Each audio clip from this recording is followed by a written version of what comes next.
Welcome back, everyone. Ready for another deep dive? Always. Awesome. Today, we're tackling something I think we all think about a lot, no matter what our income is. Oh, yeah, a universal topic for sure. It's wealth, but not just like become a millionaire stuff, though. I mean, hey, if that happens, great. Right. But we're going deeper, more the mindset behind it all. I like that. So we're using Charles Richards' book, The Psychology of Wealth, as our guide. A fantastic book. It really is. It's Yeah. almost like, updating your mental software for dealing with money. That is a perfect analogy. Richards argues that your thoughts about money are just as crucial as your actual funds.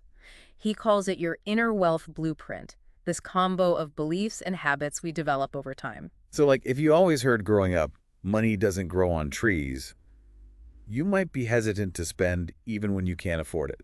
Exactly. That blueprint's screaming scarcity, even if your situation's improved. Richard says we've got to become aware of those blueprints because they can really hold us back without us realizing it.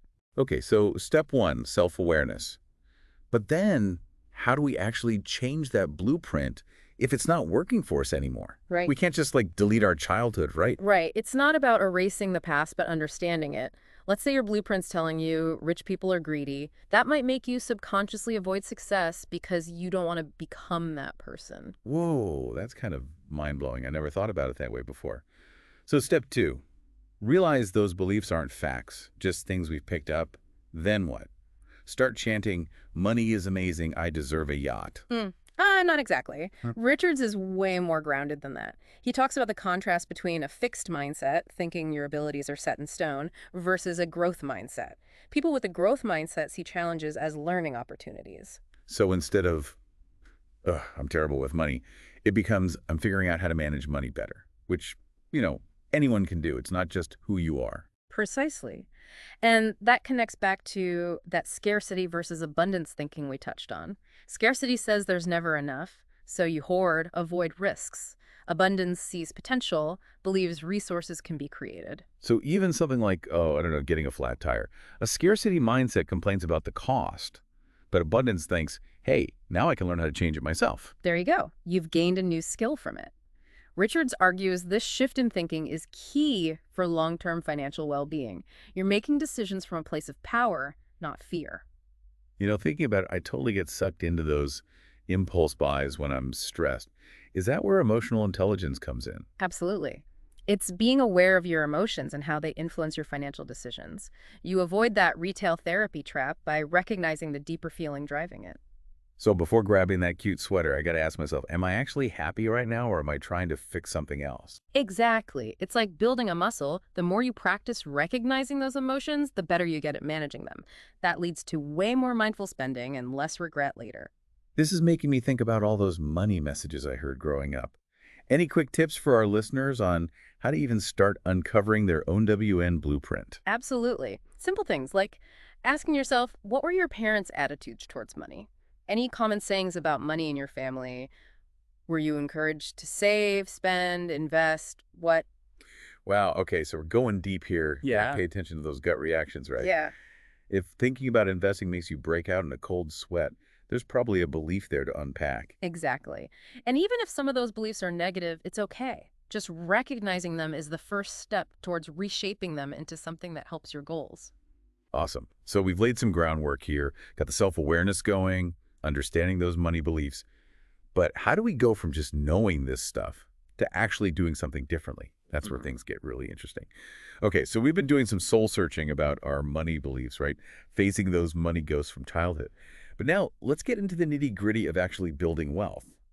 Richards has this like wealth building formula. He talks about saving, investing, living below your means, increasing income. Seems simple on the surface, but I think we could all use a reminder, especially on those first two. Oh, absolutely. And remember, this isn't about some magic get-rich-quick scheme, right? Richards is all about building wealth as a process, something that takes time and consistent effort and smart decisions over the long haul. Got it. So no winning lottery tickets then. Darn. Okay, so let's start with saving. Everyone always says pay yourself first, but what if myself is already barely making ends meet? That's where thinking small can be really powerful. Even if it's just $5 or $10 a week, setting that aside consistently can make a big difference over time. The key is to make it a habit, almost like brushing your teeth. You just do it automatically. I've heard about those apps that round up your purchases and invest the spare change. That seems like a pretty painless way to ease into it. Absolutely. And as you get more comfortable, you can gradually increase how much you're saving. Richard suggests aiming for at least 10% of your income, but even 1% is a fantastic start if that's what feels doable right now. What about automating those savings? Set up a recurring transfer so you don't even have to think about it. Out of sight, out of mind, right? That's a brilliant strategy. The less you have to consciously remember to save, the more likely you are to actually stick with it. Now, investing, on the other hand, can feel kind of intimidating to a lot of people, but it's honestly a crucial part of growing your wealth long term. Okay, full disclosure. The stock market kind of freaks me out a little bit. All those numbers moving around, it feels more like gambling than planning for retirement. Where do you even start with something like that? You are definitely not alone there. A lot of people feel that way. Richards actually recommends starting with things that are lower risk, like index funds. You can think of them as like baskets of stocks that track a certain market, like the S&P 500. So instead of putting all your money on one company, you're spreading it across, like, hundreds of them. Yeah. That does sound a bit less like a casino. Precisely. And there are so many great resources available for beginners, places like Investopedia, NerdWallet, even those robo-advisors that can help you create a portfolio based on how much risk you're comfortable with. See, this is what I love about these deep dives. It's so practical. Okay, next up, we've got living below your means, which honestly feels easier said than done these days, especially when everyone's showing off their fancy vacations and stuff on social media. It definitely is a challenge in today's world, no doubt about it. But Richards reminds us that true wealth isn't about keeping up with everyone else or putting on a show. It's about that feeling of financial freedom and peace of mind that comes from having your finances in order. So how do you resist that temptation to, like, upgrade your lifestyle every time you get a raise or a bonus? Asking for a friend, of course. Well, a good starting point is to ask yourself, what are the things that truly bring you joy? It might be spending quality time with your family or friends. Maybe it's pursuing a hobby or traveling, whatever it is. Those are the things you want to prioritize in your budget. So instead of splurging on, say, a designer handbag, I could use that money towards a weekend trip with my family.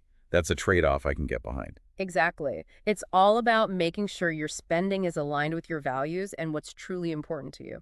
And it's not about depriving yourself either. It's about making conscious choices that support your long-term goals. Speaking of goals, let's talk about increasing income.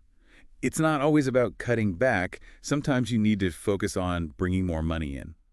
Any tips on boosting earning potential? Of course. It could be anything from taking some online courses to pick up a new skill, to negotiating a raise at your current job, or maybe even starting a side hustle that you're passionate about. Yeah, side hustles are everywhere these days. I have a friend who makes these incredible pieces of jewelry and sells them online, and another friend who does freelance writing. There are so many possibilities. And what's great about a side hustle is that it gives you a chance to explore new things, maybe discover a hidden talent you didn't even know you had, something that could even turn into a full-time career down the line. Okay, so we've got saving, investing, living below our means, and increasing income.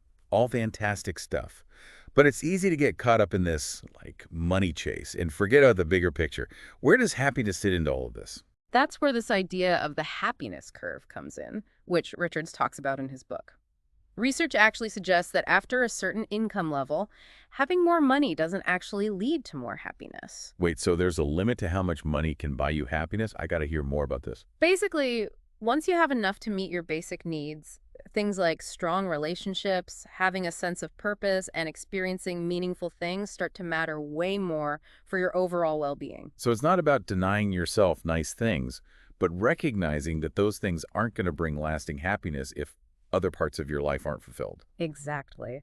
And there are even studies showing that spending money on experiences, personal growth, and helping others leads to much more lasting happiness than just buying more stuff.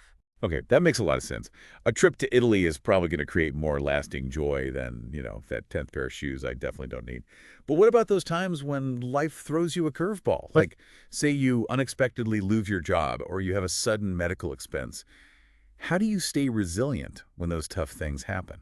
Richards really emphasizes the importance of having a strong financial foundation to weather those storms. He breaks it down into 3 key elements: emergency funds, diversification, and adaptability. Okay, those 3 elements sound pretty important, especially the adaptability part. But let's start with emergency funds. Yeah. How much are we actually talking about here? Because Honestly, some months my emergency is just being able to pay my rent. Oh, trust me, you are not alone in feeling that way at all. A lot of people are in that same boat. Richards recommends having ideally 3 to 6 months worth of living expenses saved up in a separate account, one that you don't touch unless it's a real, true emergency. 3 to 6 months. Wow, okay, that is a big goal. Any tips on how to make that feel a little less overwhelming? Absolutely. The key is to start small. Even if it's just like 20 or $50 a month, whatever you can manage consistently. And as your income grows, or maybe your expenses go down a bit, you can gradually increase that amount. And that's money that's totally off limits unless it's a can't pay the rent situation, right? Yeah. No dipping into it for like a flash sale at your favorite store. Exactly. Think of it as like an insurance policy for your peace of mind. Knowing that you have that cushion can make a huge difference. Now, diversification is another key element of building that resilience. Right, right. Like not putting all your eggs in one basket. Yeah. But how does that apply to things beyond just like investments? It's about creating multiple streams of income. So you're not completely reliant on just one job. Could be a side hustle, maybe you have some rental income, or even investments that generate some passive income. So that if, for whatever reason, one income source dries up, you've got others to fall back on. That makes a lot of sense. And then there's adaptability, which honestly feels more and more important in today's world where like everything's changing so rapidly. Absolutely. Adaptability is about being willing to, learn new skills, maybe pivot in your career if you need to, and being open to new opportunities, even if they're a little outside your comfort zone. It's like having that flexible mindset, right? Yeah. Being open to change and knowing that setbacks, they're not failures. They're just opportunities to learn and grow from. Precisely. And Richards has some really inspiring stories in the book about people who, went through some really tough financial challenges, but they were able to not just survive, but thrive by adapting and finding creative solutions.